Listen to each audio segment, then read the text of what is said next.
Good morning students and welcome. मैं प्राध्यापक पुरुषोत्तम सुर्वे आप सब लोगों को केमिस्ट्री का पार्ट 1 पढ़ाने जा रहा हूं। पार्ट 1 यानी physical chemistry and inorganic chemistry.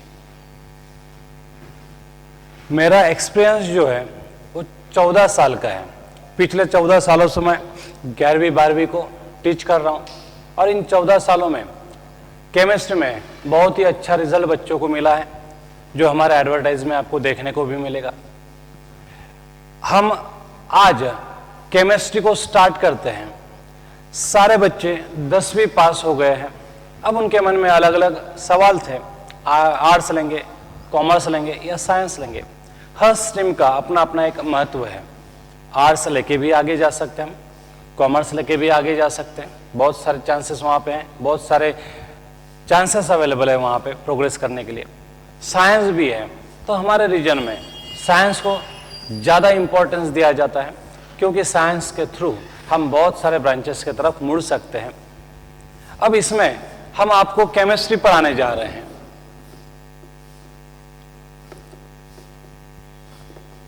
Chemistry को हम ब्रॉडली कैसे डिफाइन कर सकते हैं? The branch of science which deals with the study of matter is called as chemistry। अब देखो इस डेफिनेशन में साइंस से वर्ड आता है। केमिस्ट्री समझने से पहले हमें सबसे पहले क्या समझना पड़ेगा? साइंस समझना पड़ेगा। अब साइंस यानी क्या? मराठी में हम इसे विज्ञान कहते हैं या फिर हिंदी में हम उसे विज्ञान कहते हैं। होता क्या ही है साइंस मतलब क्या? तो अगर आप डिक्शनरी मीनिंग देखेंगे साइंस का, तो साइंस का मतलब होता है नॉलेज अर्जित करना, नॉलेज गेन करना।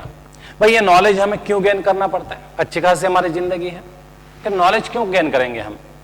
तो नॉलेज गेन करने से हमें ढेर सारे फायदे होते हैं और इसीलिए हम नॉलेज को गेन करते हैं। अब नॉलेज को कैसे गेन किया जाता है? तो जब भी हमें कोई नॉलेज गेन करना पड़ता है तो हमें सिस्टमैटिकली ही स्टडी करनी पड़ती है। सिस्टमैटिक स्टडी करने के बाद ही हमें नॉलेज प्राप्त होता है। अब नॉलेज हम कैसे प्राप्त कर सकते हैं? तो वहां पर बहुत सारे वेज है जिससे हम नॉलेज को गेन कर सकते हैं। उसमें से 2-3 मेन वेज जो है वो मैं आपको बताऊंगा नॉलेज गेन करने के लिए। एक है ऑब्जर्वेशन, एक है एक्सपीरियंस यानी अनुभव, एक्सपेरिमेंट, एक्सपीरियंस, अनुभव एक ही है। एंड तीसरा है logical thinking. These are the main ways to gain knowledge। तो जब हम सिस्टमैटिकली नॉलेज गेन करते हैं ऑब्जर्वेशन से, एक्सपेरिमेंट से एंड लॉजिकल थिंकिंग से, तो उसे साइंस बोला जाता है। तो भाई हम ये करेंगे क्यों? तो हमें ये करना पड़ता है क्योंकि हम मैनकाइंड का भला करना चाहते हैं। जो हमारे लाइफस्टाइल है उसे और आरामदायक करना चाहते हैं, हमारे लाइफस्टाइल को और मॉडर्न बनाना चाहते हैं, मैनकाइंड का भला करना चाहते हैं। इसलिए हमें ये नॉलेज गेन करना पड़ता है। तो इसलिए जो भी हमने नॉलेज गेन किया है उसका हम इस्तेमाल करेंगे मैनकाइंड का भला करने के लिए। उस नॉलेज को हम क्या बोलते हैं? साइंस बोलते हैं। तो how can we define science? The systematic knowledge gain through observation, experience and logical thinking for the sake of mankind is called as science. एक बार मैं आपके लिए दोहराता हूं डेफिनेशन।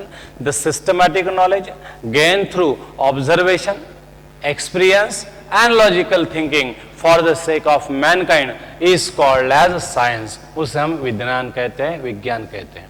अब साइंस जो है बहुत ही भयानक वास्ट टॉपिक है और इतना सारा टॉपिक हम एक जिंदगी में स्टडी नहीं कर सकते, लेकिन हमें जितना भी समय मिलेगा उसमें हम मैक्सिमम साइंस स्टडी करने का प्रयास करेंगे।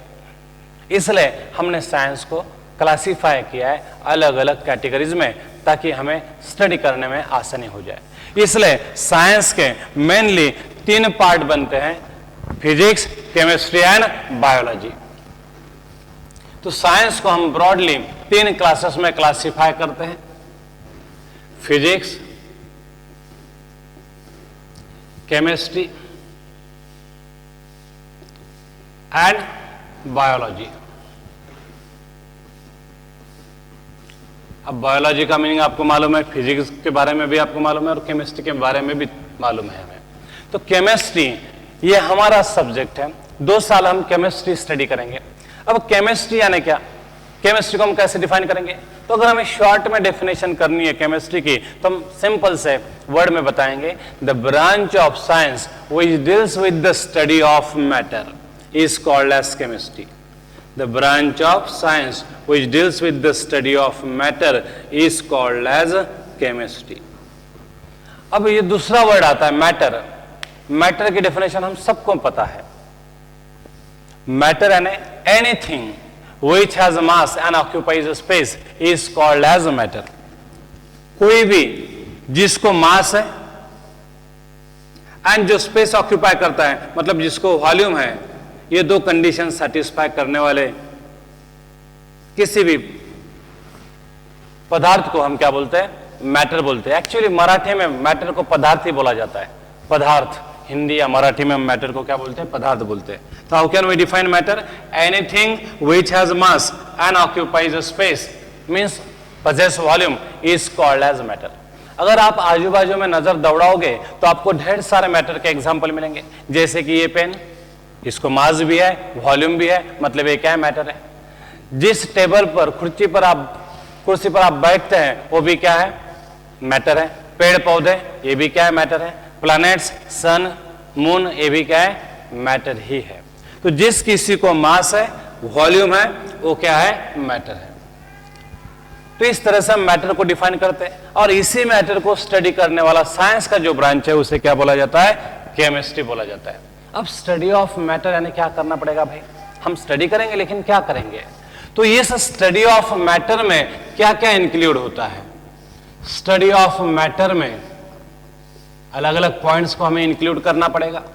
सबसे पहले वो मैटर किससे बना है, वो मैटर में कौन से एलिमेंट्स प्रेजेंट हैं, वो मालूम करना बहुत ही ज्यादा इंपॉर्टेंट है। इसलिए सबसे पहले हमें उसके कंपोजिशन के बारे में स्टडी करना पड़ेगा। तो कोई भी मैटर जब हमें दिखता है तो हमारे मन में पहला सवाल ये पैदा होता है कि भाई ये क्या है, ये किससे बना है? तो इसका आंसर यानी क्या है? कंपोजिशन है। तो हम किसी भी मैटर की स्टडी करेंगे मतलब हमें उसका कंपोजिशन का स्टडी करना पड़ेगा। दूसरा पॉइंट है कंपोजिशन के बाद उसका हम स्ट्रक्चर स्टडी करेंगे, क्योंकि किसी भी मैटर की प्रॉपर्टीज जो है, चाहे फिजिकल हो या केमिकल हो, वो किस पर डिपेंड रहती है? स्ट्रक्चर पर डिपेंड रहती है। ऐसा कहा जाता है कि most of the properties of matter depends upon its structure. अगर हमें किसी तरह से स्ट्रक्चर पता चल गया तो हम उसकी प्रॉपर्टीज प्रेडिक्ट कर पाएंगे, मतलब हम उस मैटर के बारे में कुछ जान पाएंगे। इसलिए स्ट्रक्चर की भी स्टडी करना हमारे लिए बहुत ज्यादा इंपॉर्टेंट है। तो स्टडी ऑफ मैटर में स्ट्रक्चर भी आएगा। अब वो मैटर हमारे लिए बहुत ही इंपॉर्टेंट है। मानो कि एक दवाई है जो लोगों की जान बचाती है, तो ऐसा मैटर हमारे पास जब चाहे तब होना चाहिए। लार्ज क्वांटिटी में उसे तैयार करते आना चाहिए, उसकी मेथड्स ऑफ प्रिपरेशंस मालूम होनी चाहिए, आसान मेथड्स ऑफ प्रिपरेशंस मालूम होनी चाहिए। इसलिए स्टडी ऑफ मैटर में हमें प्रिपरेशन को भी स्टडी करना पड़ेगा। तो उस मैटर को हम कितने अलग अलग ढंग से तैयार कर सकते हैं, ये प्रिपरेशन भी वहां पे आना चाहिए। उसके बाद वो मैटर कहां में यूजफुल है, उसके गुणधर्म क्या है, उसके प्रॉपर्टीज क्या है, फिजिकल एंड केमिकल दोनों। तो हम उसकी प्रॉपर्टीज को भी डिटेल में स्टडी करेंगे ताकि हमें वो कहां पे यूज किया जाता है इसके बारे में जानकारी मिलेगी।